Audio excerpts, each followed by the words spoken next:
To all of you. मैं हूं फ़खर यूसुफ़ज़ई और आप देख रहे हैं डिबेट विद फ़खर। आज की डिबेट में बात करेंगे पाकिस्तान और हिंदुस्तान की, यकीनन बात हम करेंगे और इस बात पे कोशिश करेंगे बहस करने की कि क्या इनसिक्योरिटीज़ है, स्पेशली हम पाकिस्तान में जब रहते हैं। हमें यही बताया जाता है, हमारे किताबों में यही मिलता है कि जी हमारा एक अज़ली दुश्मन है और वो हिंदुस्तान। और उन्होंने हमारे ऊपर इस तरह के हमले किए या जो कुछ भी हुआ, जो हमने पढ़ा स्कूल में, इवन कॉलेज में। लेकिन बाद में हमें समझ आई कि नहीं, जो हमें पढ़ाया गया वो ऐसा नहीं था, उससे दुनिया बिल्कुल फ़र्क है। इस हवाले से बात करेंगे और यकीनन बात करने के लिए हमें जॉइन कर रहे हैं सीनियर एनालिस्ट फ्रॉम स्वीडन, वापस जा चुके हैं। उनसे उनके एक्सपीरियंस के बारे में भी ज़रूर बात करेंगे। इंडिया में उन्होंने ऑलमोस्ट 3 या उससे कुछ कम महीने उन्होंने स्पेंड किए हैं। बहुत सारे इलाके देखे, बहुत सारे लोगों से उनकी मुलाकातें हुई, बहुत सारे जगहों पे जाके उन्होंने एड्रेस किया। तो वो भी थोड़ा-सा करेंगे। इंडिया में जब थे तो हमारी बात हुई थी, लेकिन क्योंकि अभी उनका वो सारा टूर कंप्लीट हो के वो वापस अपने उस जगह पे जा चुके हैं जहाँ पे स्वीडन में रहते हैं। तो डॉक्टर साहब ने हमें जॉइन किया, डॉक्टर इश्ताक अहमद साहब ने। डॉक्टर साहब, thank you very much for joining my show. बहुत बहुत शुक्रिया फ़खर यूसुफ़ज़ई साहब, थैंक यू सो मच। अच्छा डॉक्टर साहब, शुरू इससे करते हैं, सिक्योरिटी पे तो हमने जाना ही जाना है, लेकिन क्योंकि थोड़ा-सा आपसे अब आपका जो टूर है वो खत्म हो एंड हो गया, आप वापस आ गए अपने कंट्री में। क्या मतलब चीज़ें आपने फ़ील की? आप एक बहुत अच्छे स्वीडन एक एडवांस कंट्रीज़ में उनका नाम आता है, टेक्नोलॉजीज़ के हवाले से, बहुत सारी एजुकेशन के हवाले से बड़ा फ़ेमस। लेकिन आपने इंडिया देखा, आप बहुत सारे लोगों से मिले डिफरेंट स्टेट्स में। क्या चीज़ें आपने परसीव की? फिर उसको पाकिस्तान के कॉन्टेक्स्ट में आपसे मैं पूछूँगा। देखें, एक ही दिन दो मुल्क बने थे।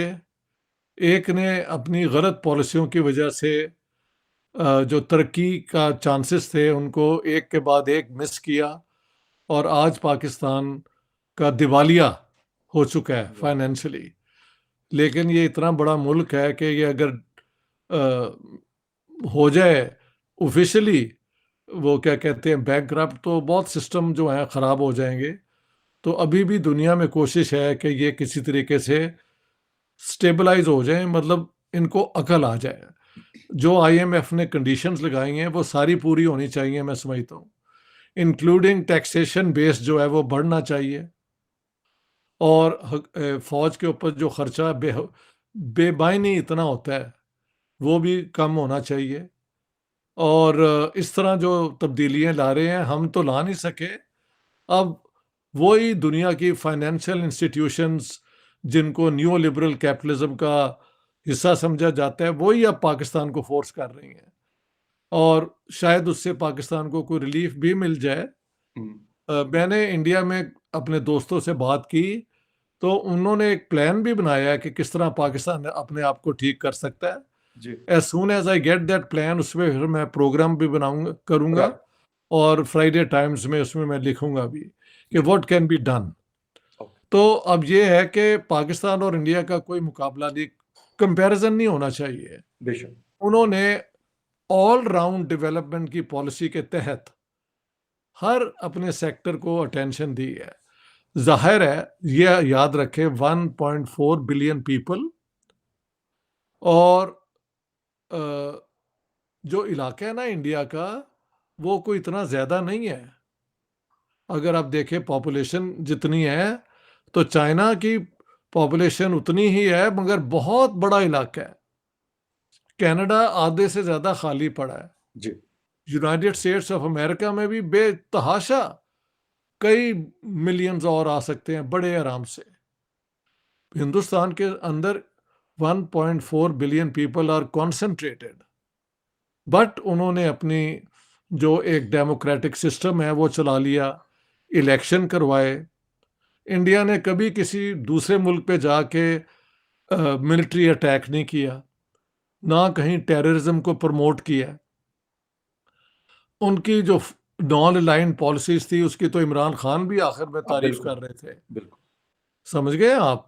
जी, और फिर पता लगा कि वो तोशाखाना से जो हमारी बदमाशियां हुई हैं, तो पाकिस्तान के मीडिया ने नरेंद्र मोदी जी का जिक्र कर दिया कि वो सारे हुँ, पैसे जो हैं वो औरतों और लड़कियों के एजुकेशन में लगा देते हैं। तो ये सारी चीज़ें अब पाकिस्तान में जब हो रही हैं, तो मेरे जैसे जो बहुत चाहते हैं ऑब्जेक्टिवली देखा जाए, उनको बात बिल्कुल समझ आती है। और मैंने वो जो 3 मेरी किताबें हैं, बिल्कुल, partition of Punjab, garrison state और जिन्ना का रोल जो है, उसमें मैंने दिखाया है कि कैसे मुसलमानों के टुकड़े करने में मुस्लिम लीग का और जिन्ना और इन लोगों का एक अपने इंटरेस्ट में कि यहाँ पे लैंडलॉर्डिज्म कायम रहे, उसको बचाने के लिए किया। कोई मुसलमानों की कोई खिदमत करने के लिए नहीं किया। और आज तक लैंडलॉर्ड और वो जो बड़े लोग हैं, वो अभी तक हमारी असेंबलीज़ में अपनी प्रोपोर्शन से बहुत ज़्यादा उनका इन्फ्लुएंस है, बिल्कुल, ठीक है? तो जब तक तो ये सारा there is no comparison. Jawaharlal Nehru, Abul Kalam Azad first education minister से लेके आज तक जितने भी उनके हुए हैं मिनिस्टर, उन्होंने मज़हब को, क्योंकि वो सेक्युलर स्टेट है, बिल्कुल, हाँ, उन्होंने एजुकेशन को साइंटिफिक रखा है, एजुकेशन को जो है वो अप टू डेट टेक्नोलॉजीज़ के मुताबिक रखा है। इसीलिए सारे हिंदुस्तान में जहाँ भी मैं गया हूँ, तो वहाँ पे एक वो होती है सेंस ऑफ अपबीट, यानी कि हम कामयाब हो रहे हैं। हुँ, लोगों के अंदर एक जज़्बा है आगे बढ़ने का। बिल्कुल, एक अफ़सुर्दगी नहीं है जो हमारे यहाँ पाकिस्तान में आपको नज़र आती है। हुँ, जी, जी, जब जी। मैं पाकिस्तान आया हुआ था, हर बंदा मुझे कहता था हमारे बेटे को अपने साथ स्वीडन ले जाएँ। मैंने कहा यार, ओह! मेरा ख़्याल राब्ता हमारा टूट गया है डॉक्टर साहब से, तो अभी जैसे ही वो हमें दोबारा जॉइन करेंगे तो यकीनन हमारी उनसे जो बात है उसका सिलसिला वो चलता रहेगा। लेकिन ख़ैर वो एक बात कर रहे हैं कि जिसे कहते हैं कि वो भी क्योंकि रिसेंटली इंडिया में थे और वहाँ पे उन्होंने क्या चीज़ देखी है, वो बड़ी इम्पोर्टेंट है। वो ये बता रहे हैं कि मैं जब पाकिस्तान से पहले वो पाकिस्तान आए थे अभी लास्ट जो विंटर सीज़न था वहाँ पर, तो कहते लोग मुझे कहते थे कि यार हमारे बच्चे को स्वीडन ले जाएँ, क्यों? लेकिन मेरा नहीं ख़्याल कि इस तरह की कोई एक सिंगल दफ़ा भी कोई उनको 3 महीनों में शायद कोई हालाँकि पाकिस्तान में उन्होंने कुछ दिन गुज़ारे थे, महीना भी ग़ालिबन पूरा नहीं था।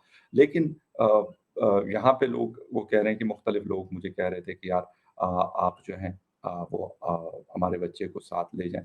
लेकिन क्या वहाँ से भी किसी ने कभी कहा होगा कि यार आप हमारे बच्चे को स्वीडन ले जाएँ?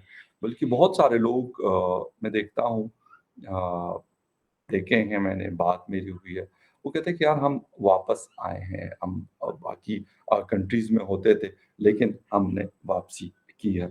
तो ये जो फ़र्क है यकीनन ये बहुत ज़्यादा है। इसकी वजह से हमें थोड़ा-सा जिसे कहते हैं कि हमें सोचना पड़ेगा, तो तब जाके बात होगी। मैं कोशिश कर रहा हूँ कि डॉक्टर साहब हमें दोबारा जो है अ, जॉइन कर लें। तो उनको मैं मैसेज कर रहा हूँ कि वो दोबारा से उसी लिंक पे क्लिक कर लें, तो वो हमें जॉइन कर लेंगे। ग़ालिबन इंटरनेट का इश्यू आ रहा है, वैसे नॉर्मली होता नहीं है उनके यहाँ स्वीडन में, लेकिन अब मुझे नहीं पता कि क्या हुआ है ऐसा सिग्नल ड्रॉप हुए हैं। इंडिया में एक दफ़ा गोवा के अंदर जब वो थे, तो आई थिंक सो गोवा में थे हाँ। तो मुझे बता रहे थे कि शायद वहाँ पे इंटरनेट जहाँ पे वो थे, तो इंटरनेट के सर्विस सही नहीं थी या जो भी था, तो हमारे साथ वहाँ से भी उन्होंने शो किया था। लेकिन ये है कि उसमें भी जितना हो सका था तो हमारी उनसे बात हुई थी।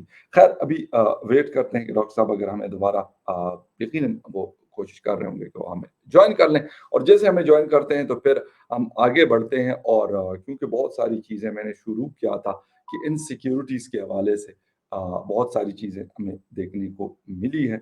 तो वो अभी देखना है हमें कि वो उसका उसकी वजूहात क्या हैं? हम क्यों 75 या 76 इयर्स में हमें बिल्कुल मैंने शुरू में स्टार्ट इसी से लिया कि हमें पढ़ाया गया, हमें बताया गया कि भई इसके बगैर जो है वो काम नहीं चलता, बड़ा मुश्किल है, ये है, वो है। ये सारी चीज़ें किताबों में बच्चों को भी, बड़ों को भी तो लेकिन जब आप प्रैक्टिकल लाइफ़ में आते हैं और देखते हैं तो चीज़ें शायद ऐसे लगता है कि इससे बिल्कुल डिफरेंट है। डॉक्टर साहब वेलकम टू द शो।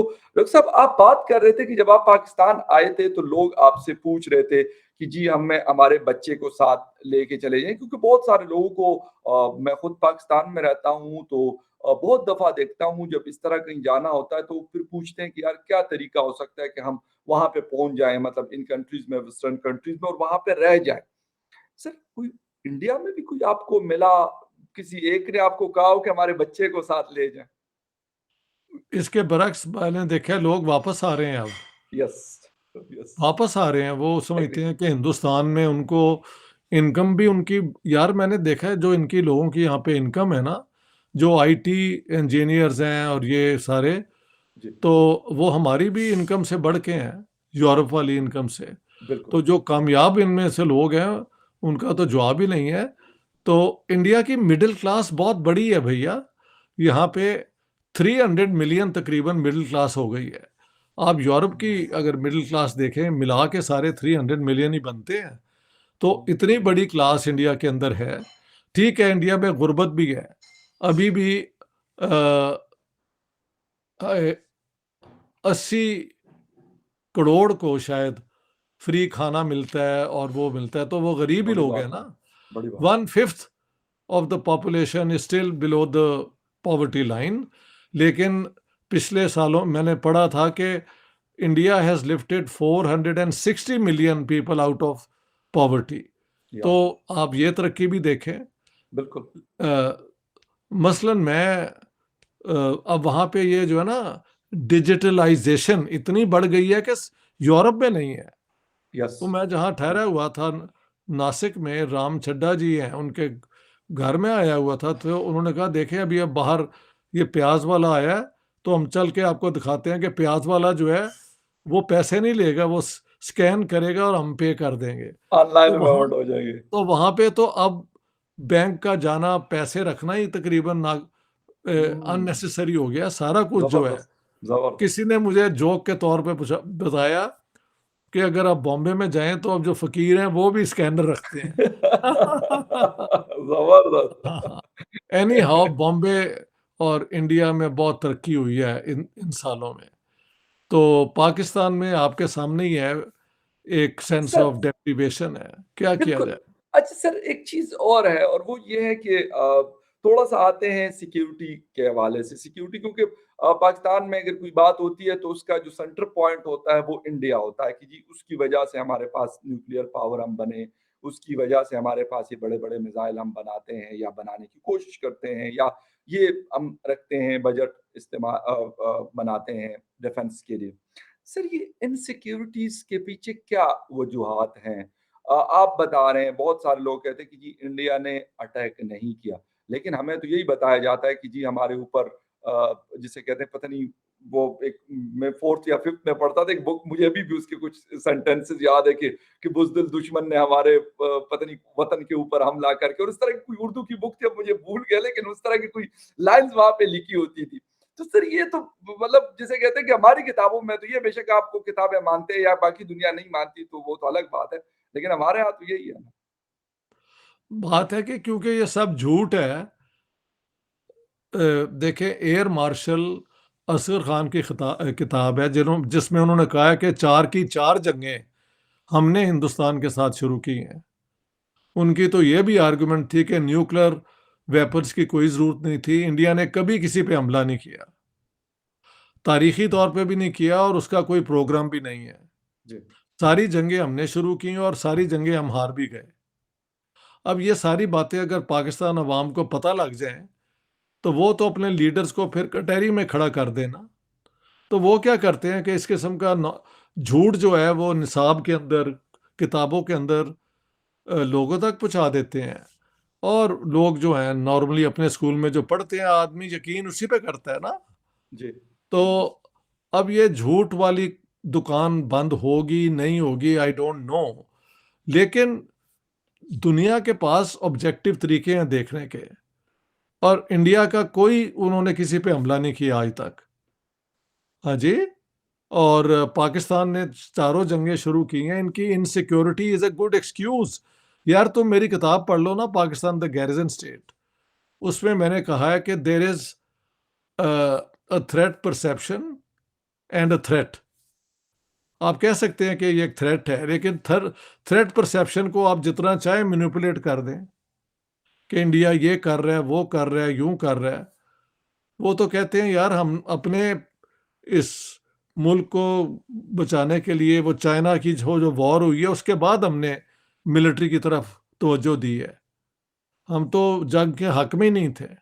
इस पे बल्कि जवाहरलाल नेहरू पे बड़ी क्रिटिसिज्म हुई है कि he didn't prepare the armed forces for a war. वो तो बाद में 62 चाइना वॉर, 65 पाकिस्तान वॉर के बाद इंडिया में फिर उन्होंने स्पेंडिंग शुरू की है। लेकिन पाकिस्तान ने पंगा खुद ही लिया ना 65 वॉर का, जी कि कश्मीर को आज़ाद करा लेंगे। तो ना कश्मीर आज़ाद हुआ, ना पाकिस्तान की जो इंडस्ट्री ग्रो कर रही थी वो आगे बढ़ी। उसके बाद जब भी पैसे आए वो वो पंप किए गए डॉलर।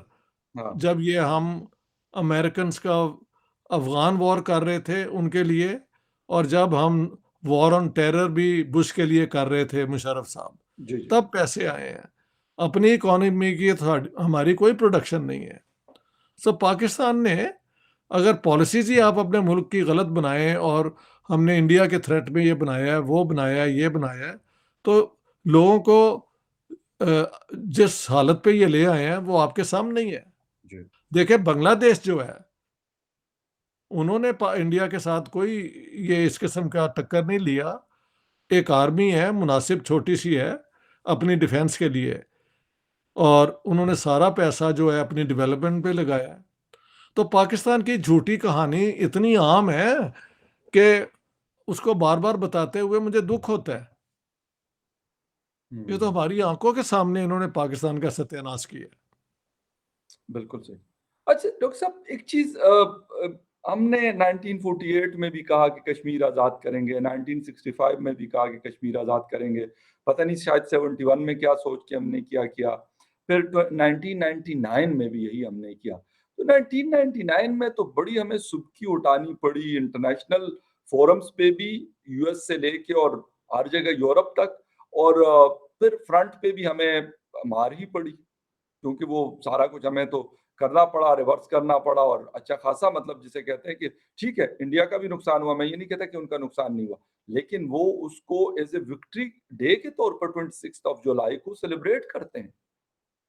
उसकी वजह है कि कारगिल में ये जाके जो इन्होंने वो पोस्ट को ऑक्यूपाई कर लिया था। जब आप पहाड़ी के ऊपर हो और बंकर्स बिल्कुल, में हो, तो नीचे से जो फौज आएगी उसके लिए बहुत एफर्ट चाहिए आगे बिल्कुल सर। बढ़ने का। जी, बिल्कुल। ऊपर से बमबारी करना, शूट करना ज़्यादा आसान है। लेकिन जब इंडिया को पता लगा तो फिर उन्होंने फिर सारी कोशिश की, और अ, बाद में हम तो ये मानते भी नहीं थे कि हम वहाँ पे लड़ रहे हैं। हमने तो कहा ये तो बिल्कुल। मुजाहिदीन यस, है। यही यस। 47, 48 में इन्होंने कश्मीर में किया था, और तब भी वो कश्मीर में हमें मार पड़ रही थी। अप्रैल 1948 के बाद मैंने पूरा अपनी गैरिजन स्टेट किताब में एक-एक फैक्ट दे दिया है। बिल्कुल। और इंडिपेंडेंट जो स्कॉलर्स हैं उनका कहना है कि इंडिया बढ़ रहा था आगे, हम रिट्रीट में थे 65 में। और अब क्या हुआ कि पहले तो ये मानते नहीं थे कि ये हमारे लोग हैं, और फिर उन्होंने बूफोर्स गन जो स्वीडन से खरीदी हुई थी, उनके जब ब्लास्ट हुए हैं तो फिर ये पहाड़ियों से जो हमारी ट्रुप्स थी वो, बेनज़ीर भुट्टो के मुताबिक तो 3,500 पाकिस्तानी मारे गए थे। ये हुँ। उसकी फिगर्स ही हैं। और कुछ लोग 2,500 का बताते हैं, शायद नवाज शरीफ और वटेवर। ये दोनों फिगर्स मुझे याद है, मैंने पढ़ी हुई जी, हैं। जी। जी। तो इंडिया के भी बहरहाल काफ़ी लोग मारे गए होंगे, लेकिन उन्होंने फिर पाकिस्तानियों को वहाँ से हटाया और वो सारे इलाके कैप्चर कर लिए। बिल्कुल। अब उसके अंदर न्यूक्लियर वेपन्स दोनों तरफ थे, अगर ये हम करते इस्तेमाल तो वो भी करते फिर। तो ये जंग का करैक्टर ही बदल जाता। मेरे ख्याल से 1999 पाकिस्तान के ज़वाल का शुरू है। जब आप इंटरनेशनल लॉ में आपके प्राइम मिनिस्टर्स मिलके एक पीस अकॉर्ड करते हैं और आपकी अपनी फौज आपकी बैकग्राउंड में जाके उसको सैबोटाज कर देती है, तो ये तो मुल्क की हुकूमत के खिलाफ बगावत है। जनरल मुशर्रफ ने ये कर तो दिया, बाद में अकॉर्डिंग टू नवाज शरीफ मिन्नतें कर रहे थे कि जाके किसी तरीके से बुश से हमारी वो कहें कि हमारी वो नहीं, प्रेसिडेंट क्लिंटन को कहें क्लिंटन के सर, बिल्कुल, एग्ज़ैक्टली। कि ये हमारा वो सीज़ फायर हो जाए। और मुशर्रफ साहब कहते हैं कि नहीं जी, हम तो बड़े एडवांटेज में थे। नवाज शरीफ जाके वहाँ पे घबरा गए और मुझे इन दोनों की स्टोरीज में नवाज शरीफ की स्टोरी ज्यादा दुरुस्त नजर आती है, exactly, but then we don't know. Exactly. लेकिन कारगिल पे बैठ के कश्मीर नहीं था हासिल हो सकता, ये सब बकवास है। इट हैड नो सच, कोई ये नहीं कहा कि बार्गेनिंग वहां से शुरू हो जाती। जी। No, no question. वो पाकिस्तान को फिर इन्वेड कर देते जैसे वो पहले करते रहे हैं, हम्म। और सियालकोट और लाहौर में वो कुछ कर देते, और वहां पे कंटेन हो गई वो जंग, और वो पाकिस्तान हार गया और अपने 3,000 लोग मरवा दिए according to Benazir Bhutto. Sir, अगर हम बात करें कि मियां नवाज शरीफ फिर गए और बिल क्लिंटन से मतलब मिन्नत समाजत या जो कुछ भी किया, लेकिन सर उसके बाद भी क्या हम नहीं संभले? 24 साल इस बात को हो गए।